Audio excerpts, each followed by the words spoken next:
बहुत समय पहले एक बड़े राज्य में राजकुमारी आयरा रहती थी। आयरा जितनी सुंदर थी उतनी ही अकेली भी।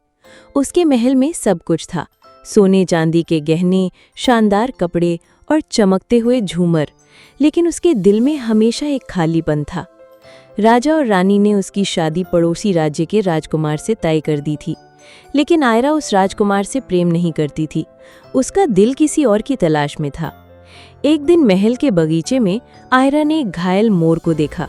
उसके पंख बेमिसाल सुंदर थे, लेकिन वो उड़ नहीं पा रहा था। राजकुमारी ने उसे अपने हाथों से दवा दी और उसकी देखभाल शुरू कर दी। धीरे धीरे वो मोर उसका सबसे करीबी दोस्त बन गया। कुछ समय बाद आयरा को पता चला कि ये कोई साधारण मोर नहीं था। वो असल में एक शापित राजकुमार आदित्य था, जिसे एक दुष्ट जादूगरनी ने मोर में बदल दिया था।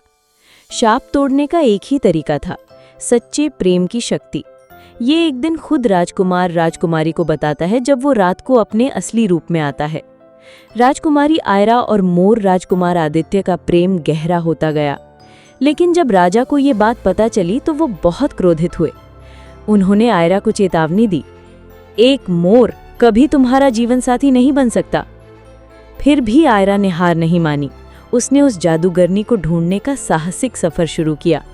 कठिनाइयों से भरे जंगल, अंधेरे गुफाएं और जादुई दरवाजों से गुजरते हुए आखिरकार वो जादूगरनी तक पहुंची।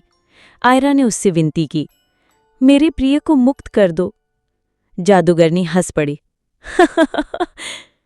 अगर तुम अपनी खुशी की कुर्बानी दे सकती हो तो ये शाप टूट जाएगा।